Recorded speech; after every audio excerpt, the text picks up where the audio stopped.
untuk menebus manusia yang berdosa ini, Tuhan Yesus perlu disalib. Saudara mengetahui semua manusia telah berdosa, termasuk saudara dan saya. Roma 3:23 berkata, semua manusia telah berdosa dan telah kehilangan kemuliaan Allah. Saudaraku, sorga itu sorga yang suci. Satu dosa pun tidak ada, saudaraku, bisa masuk ke sorga. Kalau satu dosa masuk ke sorga, maka dosa itu akan mencemarkan sorga, saudaraku. Oleh sebab itu, saudaraku, dosa harus diselesaikan lebih dahulu, saudara. Dan siapakah, saudaraku, yang membuat inisiatif untuk menyelesaikan dosa manusia ini? Yesuslah yang menebus manusia. Yesuslah yang mengulurkan tangannya kepada manusia yang berdosa ini. Agama Kristen adalah agama penebusan, saudaraku. Kita selamat karena ditebus, saudara. Bukan karena perbuatan baik kita. Tetapi, saudaraku, kita memang ditebus oleh darah Yesus. Ditebus oleh Yesus sendiri. Mengapa, saudaraku? Karena kasihnya kepada manusia yang berdosa ini. Dia tidak suka seorang pun binasa. Wah, luar biasa Tuhan kita itu. Dosa bukan sekedar kelemahan manusia. Dosa bukan sekedar kekurangan manusia. Dosa yaitu melanggar firman Tuhan. Dosa berontak kepada Tuhan. Dan Tuhan itu adil, saudaraku. Oleh karena Tuhan itu adil, dia harus menghukum dosa. Tidak ada dosa yang bisa dibiarkan masuk sorga. Padahal Tuhan menghendaki manusia ini ke sorga. Bagaimanakah jalan keluarnya, saudaraku? Saudaraku yang kasih dalam nama Yesus, jalan keluar, saudaraku, adalah karunia Allah sendiri, saudaraku. Anugerah Tuhan, saudara. Roma 6:23 berkata, upah dosa itu maut, tapi karunia Allah itu hidup yang kekal. Dengan anugerah itu kamu diselamatkan oleh sebab iman. Itu bukan hasil usahamu. Baik, jangan seorang memegahkan diri. Kita diselamatkan karena karunia Tuhan, karena anugerah Tuhan saja, saudaraku. Sorga diberikan dengan cuma-cuma kepada kita, karena ada yang membayar. Siapakah yang membayar? Yaitu Tuhan Yesus sendiri yang membayar dengan darahnya yang mahal, saudaraku. Nah, itu sebabnya dalam ayat emas, saudaraku, dikatakan Yohanes 3:16, karena demikian Allah mengasihi dunia ini sehingga diberikannya anaknya yang tunggal itu, supaya barang siapa yang percaya kepadanya tidak binasa, melainkan beroleh hidup yang kekal. Nah, saudara, yang diminta daripada kita yaitu percaya kepada Tuhan Yesus, dan kita beroleh hidup yang kekal. Ini janji Tuhan, anugerah Tuhan boleh berlaku bagi kita, saudaraku. Tetapi bagaimanakah Yesus mengangkat dosa kita itu? Saudara, luar biasa sengsara Tuhan Yesus. Pada hari kematian Tuhan Yesus ini, biarlah Roh Kudus menerangkannya kepada kita, saudara. Yesus tahu dia disalib. Bukan Yesus tidak tahu, saudara. 3 kali, saudaraku, dia terangkan mengenai sengsara Tuhan Yesus. Pertama, waktu Tuhan Yesus dipermuliakan di atas gunung. Saudara, di mana dia, saudaraku, kelihatan mulia, saudaraku, bersama Elia, saudaraku, dan Musa. Apakah yang mereka bicarakan? Mereka bicarakan tentang kematian Tuhan Yesus.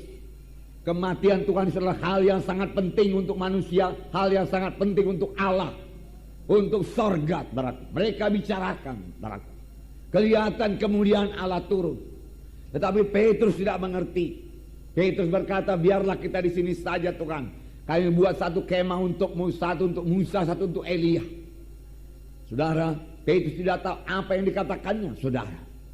Kemudian, saudaraku, Tuhan Yesus menceritakan, saudara, anak manusia itu akan ditangkap dan dibawa ke Yerusalem. Dia dihukum. Kemudian pada hari yang ketiga, dia bangkit daripada kematian. Tuhan Yesus mengatakan terus terang mengenai kematiannya. Nah, saudaraku yang kasih dalam nama Yesus, murid-murid tidak mengerti juga bahwasanya Yesus harus mati di kayu salib, saudara. Sampai pada saat yang terakhir, murid-murid tidak mengerti. Yesus berdoa di Getsemani. Apakah kata Tuhan Yesus? Tuhan Yesus berkata, Bapa, kalau boleh biarlah cawan ini lalu daripada aku, tapi bukan kehendakku, kehendakmu jadi. Dia berdoa 1 jam. Murid-murid tertidur, saudara. Kemudian Tuhan Yesus datang dan membangunkan mereka. Tidakkah kamu sanggup berjaga-jaga 1 jam saja bersama-sama dengan aku? Mereka mencoba bangun tapi tidak sanggup, saudara. Yesus berdoa lagi. Memang hanya Yesus sendiri yang sanggup mengangkat dosa manusia ini. Tidak ada yang lain, saudara. Karena dialah satu-satunya manusia yang tidak berbuat dosa. Dan semua dosa manusia ditimpakan kepadanya. Dan dia dihukum karena dosa manusia itu. Supaya kita jangan dihukum, saudara. Ini yang kita peringati pada hari ini. Kemudian Tuhan Yesus mengambil cawan itu dan meminumnya, saudaraku, sampai habis. Saudara, disitulah tangan manusia mulai bisa menangkap Tuhan Yesus. Antara imam-imam menangkap Tuhan Yesus. Petrus yang tidak mengerti bahwasanya Yesus harus disalib mengangkat dosa manusia ini, mencabut pedangnya. Dan dia memarah hamba imam besar. Jatuh daun telinganya. Tetapi Tuhan Yesus berkata, Petrus, sarungkan pedangmu. Apa engkau pikir sekarang ini aku tidak bisa memanggil 12 legion tentara malaikat untuk membebaskan kita? Bisa saja Tuhan Yesus memanggil 12 legion tentara malaikat untuk membebaskan. Tetapi dengan demikian, saudaraku, dia tidak jadi mengangkat dosa manusia ini. Tidak jadi. Dia akan ke sorga, tapi semua manusia ke neraka. Yesus tidak mau. Yesus mengasihi manusia. Oleh sebab itu dia rekat telinga itu, saudaraku. Dan kemudian dia mulai ditangkap, sudah dibawa kepada pengadilan imam-imam. Engkaukah anak Allah itu? Ya, seperti katamu itu, dia katakan. Alimnya imam berkata, tidak perlu lagi saksi, dia sudah mengakui dia anak Allah. Apakah hukumannya? Salibkan Yesus, salibkan Yesus, salibkan Yesus. Saudara, lalu Yesus dibawa kepada Pilatus. Pilatus memeriksa apakah salahnya Yesus. Tidak ada salah yang terdapat pada Yesus. Memang dia tidak pernah berdosa. Tidak ada dosa terdapat padanya, saudara, tidak ada. Lalu saudara Pilatus menyerahkan kepada Herodes. Dan Herodes olok-olokkan Tuhan Yesus. Herodes minta tanda ajaib mujizat yang satu pun tidak jawab oleh Tuhan Yesus. Kemudian Tuhan dikembalikan lagi kepada Pilatus. Dan imam-imam besar, ahli Taurat, dari orang jauh berteriak-teriak, salibkan Yesus, salibkan Yesus. Lalu Pilatus mencari jalan bebaskan Yesus. Karena banyak mimpi-mimpi dari istrinya yang mengatakan jangan berbuat apa-apa terhadap orang benar itu. Sudah begitu banyak mimpi yang kutanggung karena orang benar ini. Tetapi saudaraku, Pilatus sudah terjepit, saudaraku. Dia tidak dapat berbuat apa-apa lagi.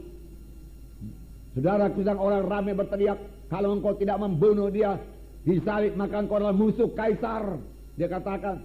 Akhirnya saudaraku, Pilatus, saudaraku, berkata satu jalan yang terakhir. Mudah-mudahan mereka boleh terima. Dia katakan, pada hari ini aku biasa membebaskan seorang yang jahat.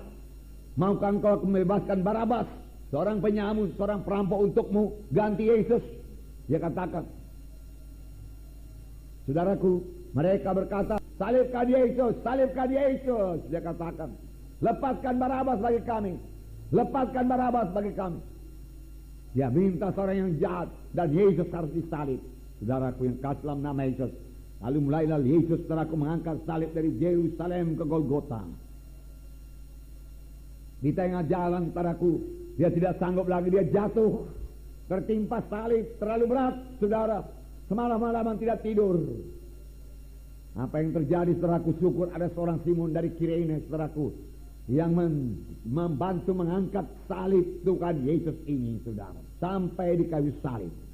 Saudara yang kasih dalam nama Yesus, apa yang terjadi di kayu salib? Tuhan Yesus disalibkan, saudaraku. Tangan dipaku, kaki dipaku, saudara.